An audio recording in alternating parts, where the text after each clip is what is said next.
Hello' students welcome to my YouTube channel tier knowledge. তো যিসকল ষ্টুডেণ্টছে এইবাৰ কলেজত 600 টকা বা কোনো কলেজত আকৌ 650 টকা দি এডমিশ্যন কৰিছিল, সেই সকলো ছাত্ৰ ছাত্ৰীলৈ ইতিমধ্যে চৰকাৰৰ ফালৰ পৰা এক ভাল খবৰ আহি পৰিছে যে চৰকাৰে তোমালোকৰ এডমিশ্যনৰ টকাখিনি অতি সোনকালে কলেজসমূহক ঘূৰাই দিবলৈ কৈছে।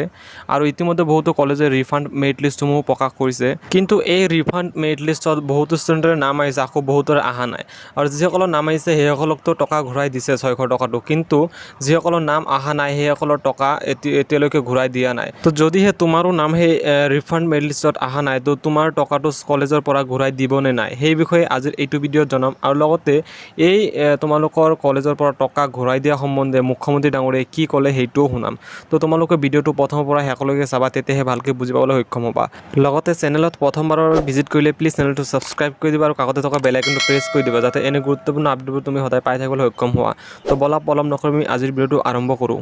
তো ষ্টুডেণ্টছ, তোমালোকে সকলোৱে গমেই পাইছা যে এইবাৰ 2 লাখৰ তলত ইনকাম থকা আৰু ৰেচন কাৰ্ড থকা সকলো ষ্টুডেণ্টছকে চৰকাৰৰ ফালৰ পৰা এডমিশ্যন ফ্ৰী দিয়া হ'ব বুলি মুখ্যমন্ত্ৰী ডাঙৰীয়াই ঘোষণা কৰিছিল।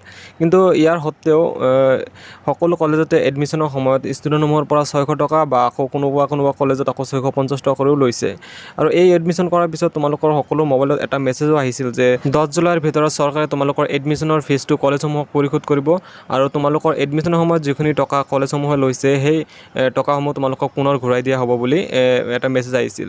আৰু ইতিমধ্যে যোৱাকালি যিহেতু 10 জুলাই গ'ল আৰু চৰকাৰেও সকলো কলেজতে ষ্টুডেণ্টসমূহৰ এডমিশ্যন ফিজটো কলেজসমূহক পৰিশোধ কৰিলে, কিন্তু এই ক্ষেত্ৰত কলেজসমূহৰ পৰা সকলো ষ্টুডেণ্টক এডমিশ্যনৰ টকাখিনি ঘূৰাই দিয়া নাই, কিছুমানকহে দিছে। তো ষ্টুডেণ্টছ, তোমালোকে যিসকলে এডমিশ্যনৰ টকাখিনি ঘূৰাই পোৱা নাই বা তোমালোকক কলেজৰ পৰা ঘূৰাই দিয়া হোৱা নাই, তো তোমালোক চিন্তা নকৰিবা, তুমি নিশ্চয় সেই টকাটো ঘূৰাই পাবলৈ সক্ষম হ'বা 2 এদিনৰ ভিতৰতে। কাৰণ এই সম্বন্ধে মুখ্যমন্ত্ৰী ডাঙৰীয়াই সকলো ষ্টুডেণ্টকে টকাখিনি ঘূৰাই দিবলৈ কলেজসমূহক কৈছে। তো মুখ্যমন্ত্ৰী ডাঙৰীয়াই কি ক'লে পোনপ্ৰথমে তোমালোকে সেইটো নিজে শুনি লোৱা। কলেজৰ অধ্যক্ষসমূহলৈকে মোৰ এটা অনুৰোধ যে আপোনালোকে জানে যে মহাবিদ্যালয়খনত আমি ফ্ৰী এডমিশ্যন দিওঁ, তাৰ পিছত ষ্টুডেণ্টৰ লগত আমি কিয় যুঁজ-বাগৰ কৰি থাকিব লাগে? আৰু এটা 600 টকা আমি কিয় ষ্টুডেণ্টৰ পৰা ল'ব লাগে? লাগিলে 600 টকা মোক খুজি দিয়ক আকৌ, যে মুখ্যমন্ত্ৰী মহোদয় আপুনি যদি ইমান দিছেই মোক আৰু এটা 600 টকা দি দিয়ক। অধ্যক্ষসকলৰ লগত ষ্টুডেণ্টৰ সম্পৰ্ক তেতিয়া ভাল হ'ব যেতিয়া ইউ কেন টেক ক্ৰেডিট, যে বাবা মই চৰকাৰে দিয়া বুলি ক'ব নালাগে যে মই তোক ফ্ৰী এডমিশ্যন কৰি দিলোঁ, complete, go and sign in the life. আপোনালোকে লগত কি লগাই দিয়ে? নহয় মেগাজিন ওলাব লাগিব, কলেজ উইক কৰিব লাগিব, 600 টকা দিয়ক। You are not tax collector of Guwahati municipality corporation. এই যিটো আজি মই এই মিটিংখন নাপাতিলোহেঁতেন, এই মিটিংখন যোৱাকালি পূব বংশৰ কলেজৰ অধ্যক্ষক মোৰ নিজৰ ইনিচিয়েটিভত মই ছাছপেণ্ড কৰিছিলোঁ। Ranoj Pegu was reluctant, DPI was reluctant. মই বুজাই দিম, বুজোৱা বুজি কথা নাই, কিয় বুজাব লাগে? কাক বুজাম আমি? মই মোৰ ল'ৰাকহে বুজাম, বাকী মই কলেজৰ অধ্যক্ষ এজনক বুজোৱাৰ মোৰ সাহস আছে নেকি? I have to implement the rule and law. বুজোৱাৰ মোৰ অধিকাৰ ক'ত আছে? বুজালে তেওঁ বুজিব কিয়? মোক ক'ব ভাই আপুনি এজন মুখ্যমন্ত্ৰী, আপুনিতো আপোনাৰ কি ডক্টৰেট আছে, কি PhD আছে, মই ইমান শিক্ষা দীক্ষা ল'লোঁ, মোক কিয় আপুনি বুজায়?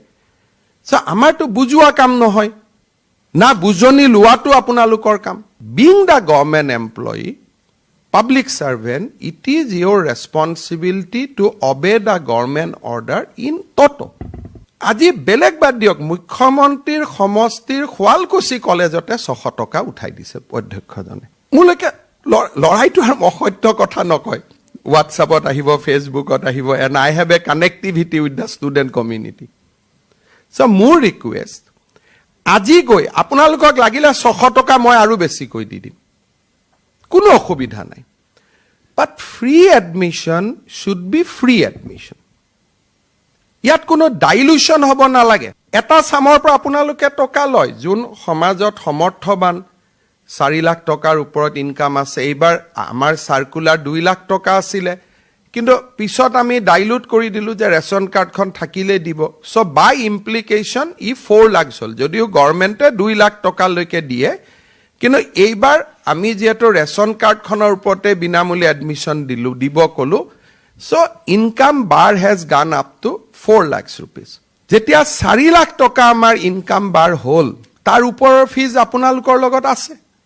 যি ফিজ আছে এতিয়া এই কথাখিনি যে 600 টকাটো আমি কিয় ললো কলেজৰ অধ্যক্ষসমূহে ভাবে যে একাংশই যে ল'ৰা ছোৱালীৰ পৰা ফিজ নললে কিবা ভাল নালাগে অশান্তি এটা লাগি থাকিলে মনটোত বহুতৰ এনেকুৱা এটা মই ফিলিংছ দেখা পাইছো মোক আমাৰ পূব কামৰূপ কলেজৰ প্ৰাক্তন অধ্যক্ষ এজন তেওঁ মোৰ লগত তেওঁ ডিবেট মানে ঘৰুৱা মোৰ সমষ্টিৰে স্যাৰ ফিজটো আমাক ল'ব দিয়ক লাগিলে টকাটো আপোনালোকে একাউণ্টত পিছত ঘূৰাই দিব সামহাও ফিজটো লোৱাটো কিবা এটা কি আছে মই নাজানো they enjoy taking the fees বোলে স্যাৰ আপোনালোকে ফ্ৰী দিব ডাইৰেক্টলি একাউণ্টত ঘূৰাই দিব আমি একাউণ্ট নম্বৰটো ঘূৰাই দিম কিন্তু আমাক ফিজখিনি ল'ব দিয়ক আপোনালোকে কাবাক এপইণ্টমেণ্ট দি থৈছে কলেজত without following government rules and regulation তেওঁলোকে 1 তাৰিখে আহি আপোনালোকক দিগদাৰি কৰে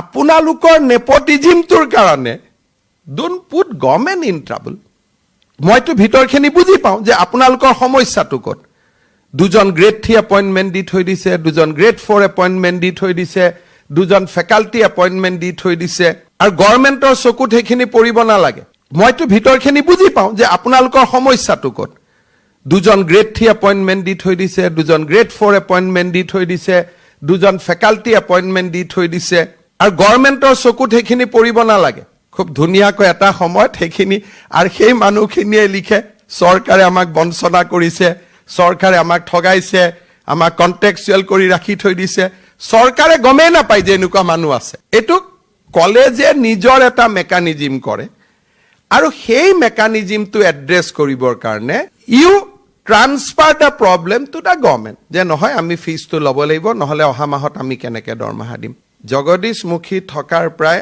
আমি জানাত হায়াৰ এডুকেশ্যনত কোনো কন্ট্ৰেকচুৱেল এণ্ড প্ৰাইভেট পোষ্ট থাকিব নোৱাৰে government is very very clear and transparent on date এতিয়া আপোনালোকে চৰকাৰক বাইপাছ কৰি কিবা এটা কাম কৰে আৰু সেইটো ভৰপুৰি কৰাৰ যিটো উপাদান সেইটো ষ্টুডেণ্টছ হ'ব নালাগে it should be anybody except the students গতিকে মোৰ বিনম্ৰতাৰে নিবেদন ষ্টুডেণ্টছৰ পৰা যিসকলে 600 টকাটো লৈছিলে আজি আপোনালোকে উভতাই দিয়ক কুৱেটৰ বিনামূলীয়া এডমিশ্যনৰ পইচাও আমি আপোনালোকক 30 ছেপ্টেম্বৰত দি দিম 3rd আৰু 5th ছেপ্টেম্বৰৰো আপোনালোকক অন টাইম আপোনালোকে পইচা পাই যাব ষ্টুডেণ্টৰ পৰা কোনো কাৰণতে আপোনালোকে টকা পইচা সৰস্বতী পূজাৰ চান্দাটো কালেক্ট নকৰিব let them have a feeling that ছ'চাইটিত